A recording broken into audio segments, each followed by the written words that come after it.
Welcome to the Byja Radio Show. I'm your host, Dr. Byron Jasper, and we are recording live from J. Kinba Executive Suites in Baton Rouge, Louisiana, with special production by Becnel Media.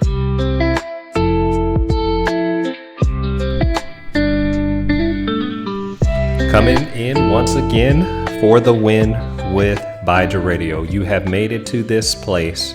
You're in a special place. You're in a special company because you're here with me, Dr. Jasper. And if I'm sitting in the host seat, I must be sitting next to the co-host of the stupendous, most illustrious, laid-back brother that I know, Patient Zero. Patient Zero, how you doing today, brother? Man, I'm chilling good, brother. How you feeling? Man, I'm doing great. I feel like we are at a place that not many people get to. A lot of people start shows. Mm-hmm. A lot of people put out episodes.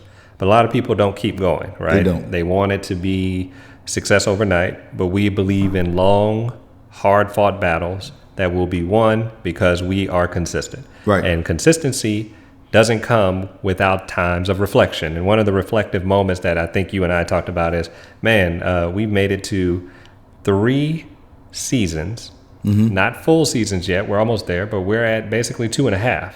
So I said, well, look, we've had a lot of great episodes. A lot of people have listened. A lot of people have commented. A lot of people have stopped us and actually made comments about some of the things that we've said and discussed. So I said, well, how about we do a show that looks back and take a little small victory lap? I think the victory lap is warranted. I think it's warranted for one major reason, because Patient Zero apparently is a fan favorite. I don't think a lot of people will argue that. He's shaking his head right now. If you could see his face, you would realize that he clearly knows he's a fan favorite. And I think this episode will, pretty much not go right unless we started out with something that goes a little like this. Well, I'll say this. It ain't but 2 of us.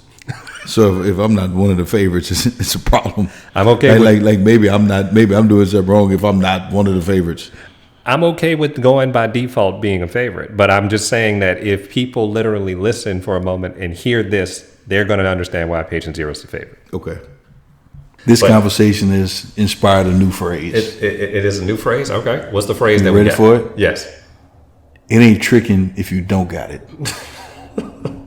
That's a horrible phrase. I'm just going to go ahead and put that out there. I mean, you don't have it. You see what I'm saying? Oh, no, I get it. I just don't want you to put it on a T-shirt or anything. It ain't tricking if you don't got it. It's tricking if you got it. I get it. It is. Yeah, I still hate you for that. And I just want to make sure everybody understands that, because the fact that I'm getting stopped as a medical professional and people say that to me, it definitely makes me laugh. Let's start there. So I'm not a hater. But now I have to explain to people standing next to them what that means. And that's the part that really I'm just like, where's George when you need him? Because they were expecting me to explain what this statement means in some type of medical way. Well, I mean, you're welcome. I mean, I've given you an opportunity to educate people. And I thought this was this is all about, right? So is it like a reading rainbow type of thing? Yeah, man, I'm LeVar Burton. It is what it is, bro. I just need some Star Trek glasses, man. Look, I gave you an opportunity to educate people on trichomonas, right? Nobody knows what it is. I'm just laughing. If you gave people a list of, like you said here, name 5 STDs that you're aware of. Nobody names trichomonas. Right. Nobody does. I agree. I can agree. So I gave you the opportunity to educate. That's what I'm saying. And I'm not going to disagree there. Doesn't change the fact that I hate the fact that you did that in that way. So let's just keep on going. Again, we're looking back on previous moments that stood out to us.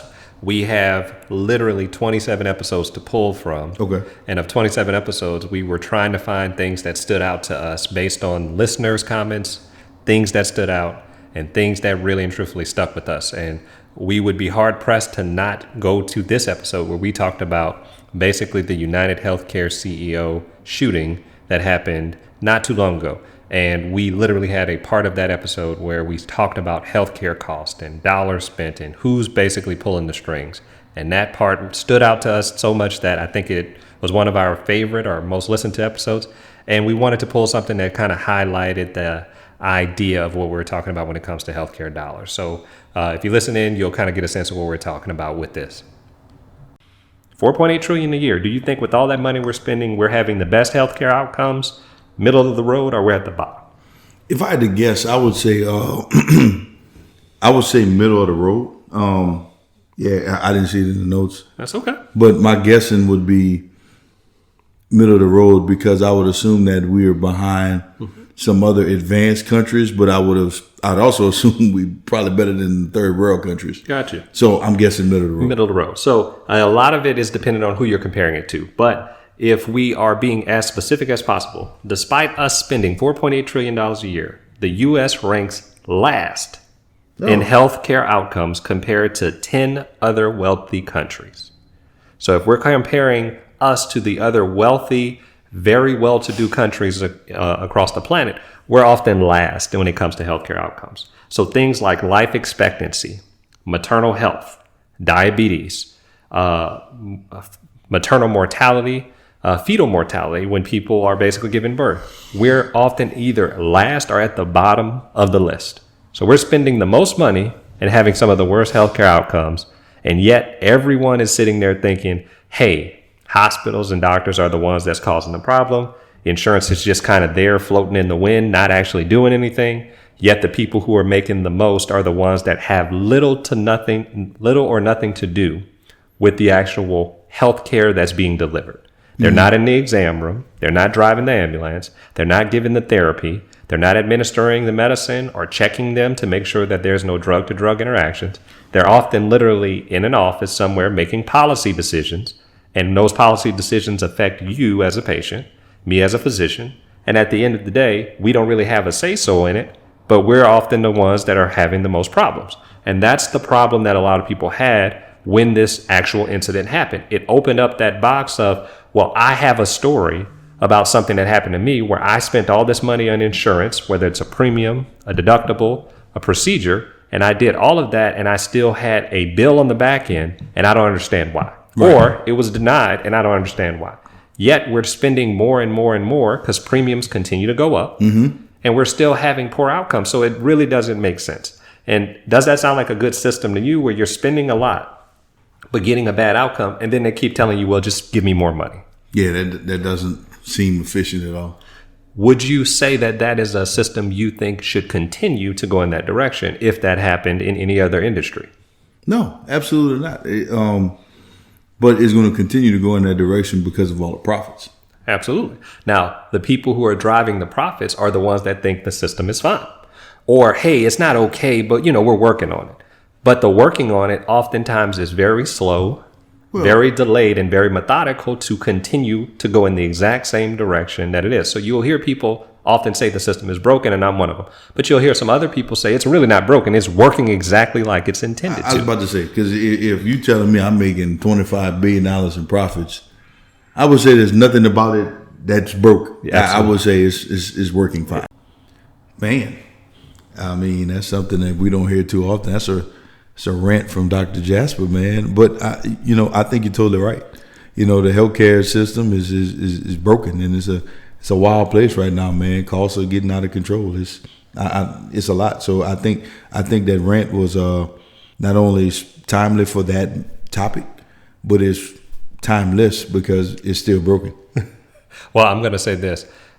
George is being very facetious at this moment because I rant all the time. He's used to it by this point. I really think he hears it not only in the exam room, but also in random conversations that we have. Well, the thing about it is, man, so technically you're right. You do stand on your soapbox a lot, but your rants are like educated and they're like more like lectures. So it's not like a everyday rant that somebody has. See, if I start ranting, it's a rant. Whether I'm start talking about like Jordan versus LeBron or how foolishness my Saints are doing, you know what I'm saying? Like stuff like that. It's rant. The funny part of that is when I was a kid, my aunts used to call me professor for no reason other than he's super smart. Yeah, that's gonna be a professor. So yeah, bro, that fits. I can see you being 7 years old with the vocabulary of like a 30-year-old. Like I can see that. And my vocabulary seems to regress. So it did not. It did not, bro. Like don't make me tell these people some stories about how like you gave the waiter his life, and then the waiter is just like, thank you, because he didn't understand that he was being berated in such a high level to where he just didn't know. So didn't realize he didn't. So the vocabulary is still there. I got you. Now maybe that waiter needs to work on his, but it's still there, brother. Trust me. Well, I think that leads us to our next clip, which is important because we're talking about spending money. And if you're at you're at a restaurant and you're dealing with the waiter, obviously money's being spent. But I think everybody can really agree at the time of this recording for this episode that cost is exorbitant in a lot of ways in a lot of areas. So I think we would be doing people a disservice if we didn't tell them about things relevant to tariffs. And if we talked about tariffs before, gold came out of that episode. And I mean that not because we're just talking about money, but because Patient Zero had something that everybody has in the last 2 to 3 weeks at least mentioned one time to me if you're a dedicated listener. So when you hear it, I know you're going to know exactly where we're going. So we're going to jump to this episode, this clip, this golden statement that will forever live rent-free in many people's heads. Think about this. Not only are they absorbing more costs, but what insurance likes to do, what a lot of people does, I don't know what every insurance company does, but what a lot of insurance company does, they take your money and put it in the stock market and grow your money and pay for things as needed. Well, guess what? If the stock market ain't stocking like it's been, and you can't grow that money, now they're losing money as well. Hello there, it's Dr. Jasper from the Byja Radio Show. Are you tired of the broken healthcare system? Frustrated by long wait times to see your physician, rush visits, and the sky-high healthcare costs that come with those rush visits? Yeah, I hear about it all the time.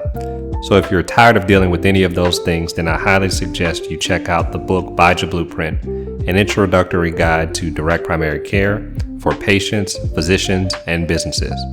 Written by yours truly, it breaks down all you need to know about direct primary care, a model that makes healthcare simple, affordable, and personal again.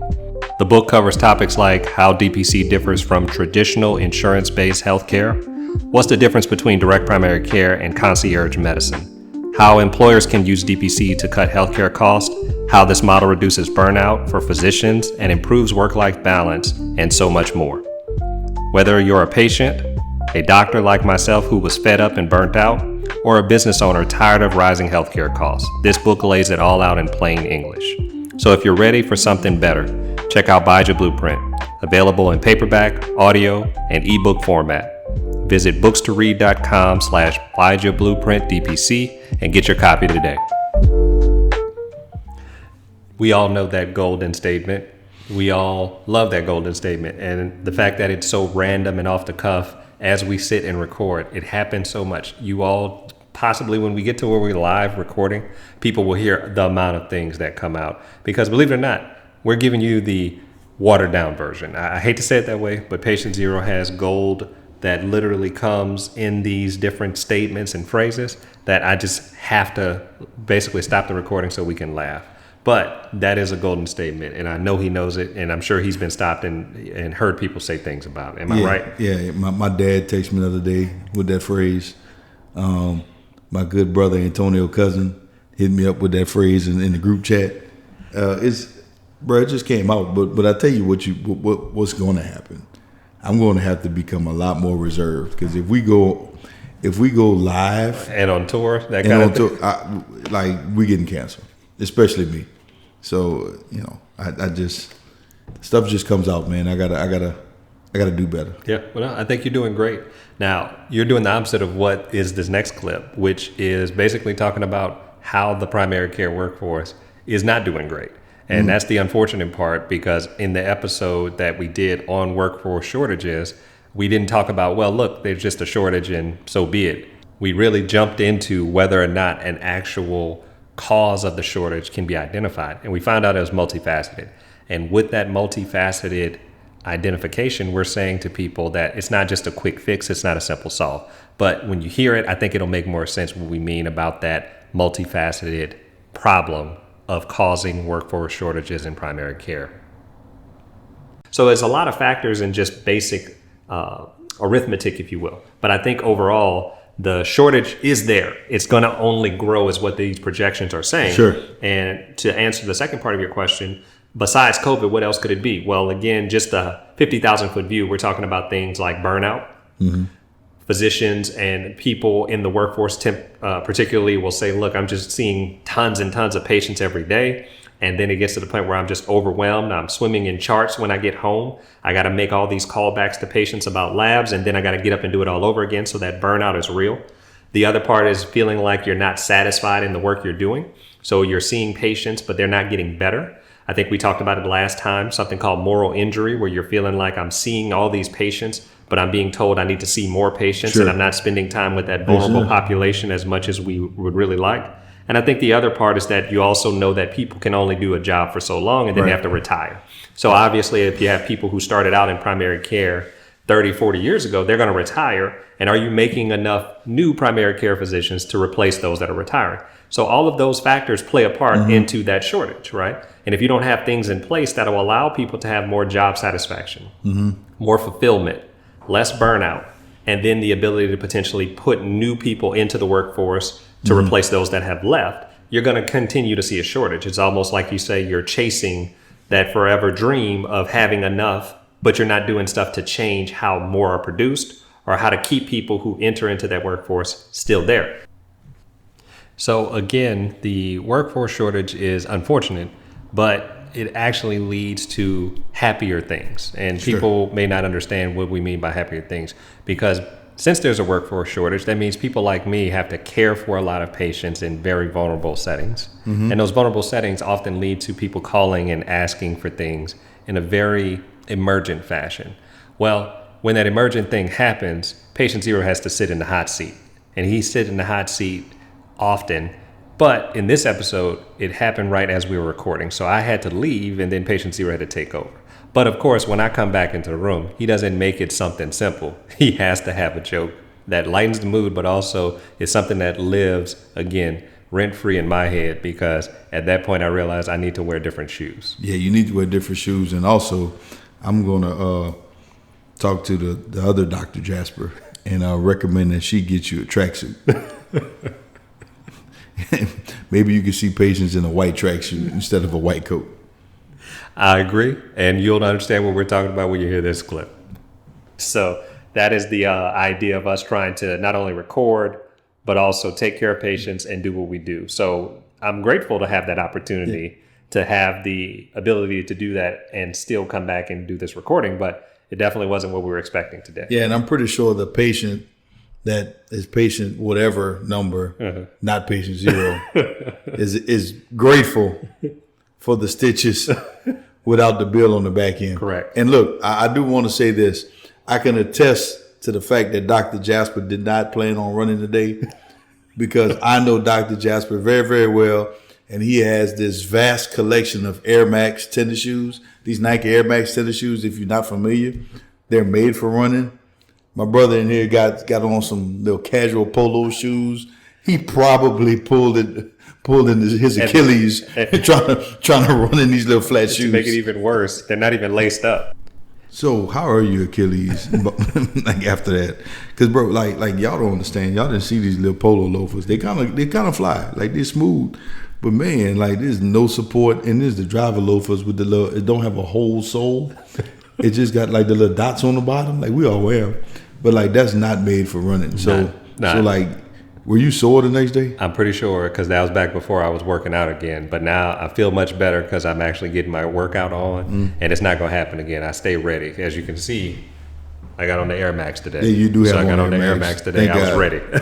Yeah. My Achilles thanks me. That's what it is. I'm telling you, man, like this side of 40, bro, you can't be playing around. Can't just get up and go like that. No. You got to warm that thing up. So with that, we are happy to say, again, we are at the midway point of season 3. And by being at the midway point, that means that we had to start from somewhere. So in the very first season, we were going through a lot of different things, trying to figure out our footing and also figure out what was going to be our approach to different topics in healthcare. And one of the things I think took a lot of pride in is going into the weeds on certain topics. So in this actual clip, we talked about going into the weeds on diabetes, because it's something that affects a lot of the communities out there. And we wanted people to have a really high level understanding, but also get really granular onto what things mean when it comes to A1Cs and blood sugars and stuff like that. So in this clip, you'll kind of get a sense of what our roots are back into the very beginning of the Byja Radio Show and seeing how we can basically break topics down and make it accessible in this clip. With the A1C reading, that's your percentage. So basically, if you think about it like this, for every blood sugar reading, if you have a number and you go up 30 or down 30, that's a percentage point on the A1C. So if you look at this chart, you should see that roughly the A1C of 6% in the prediabetes range, sugar readings around 120. You go up 30 points, so 150, your A1C is now 7%. You go to 180, 8%.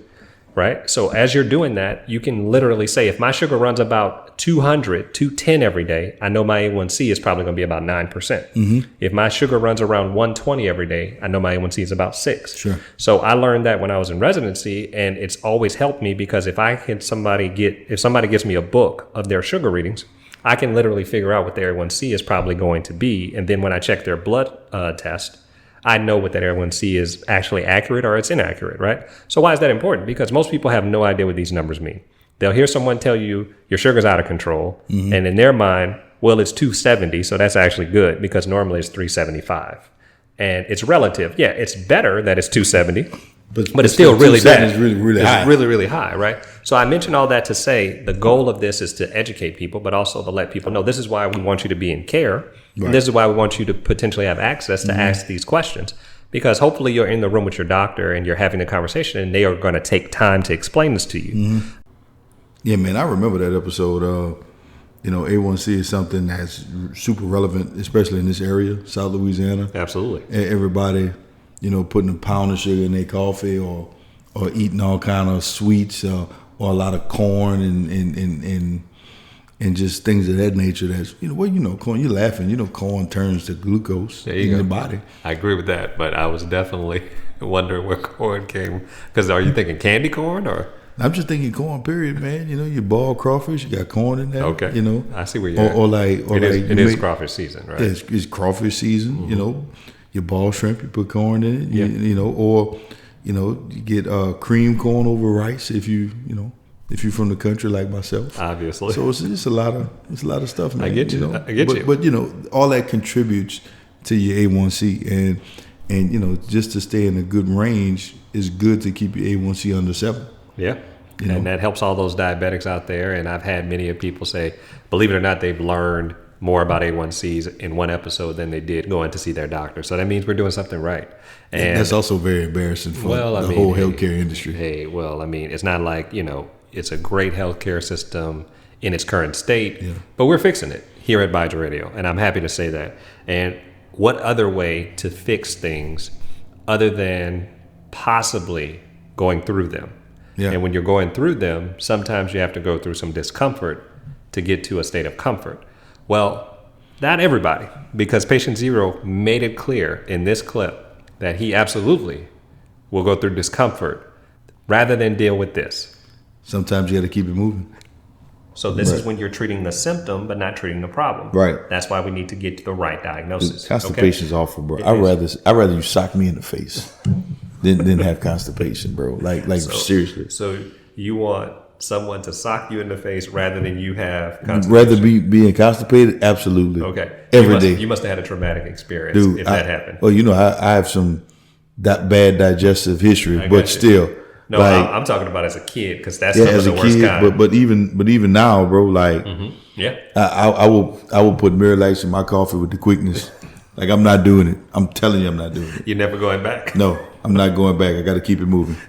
Man, all I'm gonna just say, there's probably the most prominent compliment that I've had where people literally have made variations of that.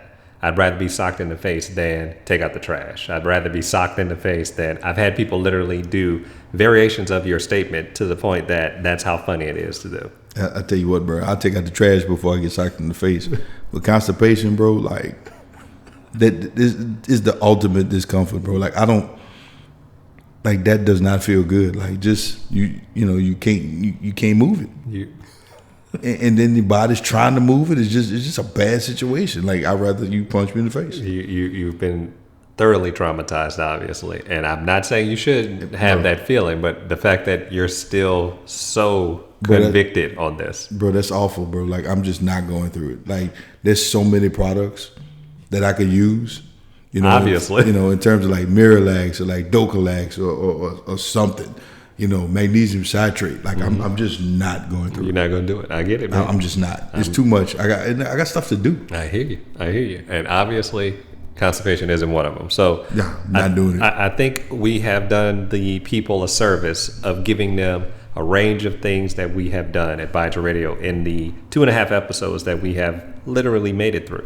At the 2.5 episode mark, we have made 27 gems for you to go back and listen to find many of those moments, and of course, many additional moments that would potentially put a smile on your face, educate you, and also put you into a perspective of, man, this is not only educational, hopefully it's relatable, and if not relatable, I can share it with others who can relate to it, because I may not understand this topic, but it could help somebody. So I think if we're doing that, we're doing our job here at Byja Radio. I agree. And I think if we're doing that, it's fair to say that we are going to continue doing that. And as long as Patient Zero continues to come with the one-liners, people are going to keep listening. Because I'm just here. I'm the sidekick at this point. And I think people understand that. And that's okay. That is absolutely falsities. Like, it's a health radio show. I'm a business major. Like, they're not listening for me. Agree to disagree. That's backwards. Agree to disagree, like we agreed to disagree about DuckTales and Darkwing Duck. And we already know who won that one. What was the argument again? Who had the better theme song? And you clearly went Darkwing, I went DuckTales, and we already know who won. So here's my... Don't try that. You already conceded you lost. Well, no. Yeah, lost the theme song. But Darkwing Duck was the better show. Oh, my God. DuckTales had the better theme song. No one agrees. No one. Anybody who's listening to this will never agree with that. That's not true, bro. Okay, all right. Well, we are going to end on that note because we want you all to decide. Let us know. We'd like your feedback. We want you to listen. We want you to like. We want you to subscribe. We want you to share. But we want you to help us settle this once for all. He already lost on this, but now he's going to try to resurrect his actual idea. I lost the song. Okay. That's period. But Darkwing Duck was a better show. Okay. And you know what? You know what really grinds my gears about this? Darkwing Duck wasn't on DuckTales. But somehow Launchpad is on both shows. There you go. Right? Launchpad has what? Versatility. Right? That's it. He has range. I guess. There you go. With that, we're going to close out. Again, Patient Zero, let the people know where they can find you after this lovely episode 28. Yeah, man. People can find me on X at George_Becnel. You can find me at Becnel Media on Instagram. And on my LinkedIn, I'm George Becnel II. Yep. And for us, you can find us at www.byja.org, byja.org. That is our Byja Clinic website. You can also find us at www.byjaca.org at Byja Charitable Alliance. You can find us on Instagram and Facebook at Byja Clinic, all one word. And then you can find us on LinkedIn at Byja Clinic, just basically spelled like the clinic would be.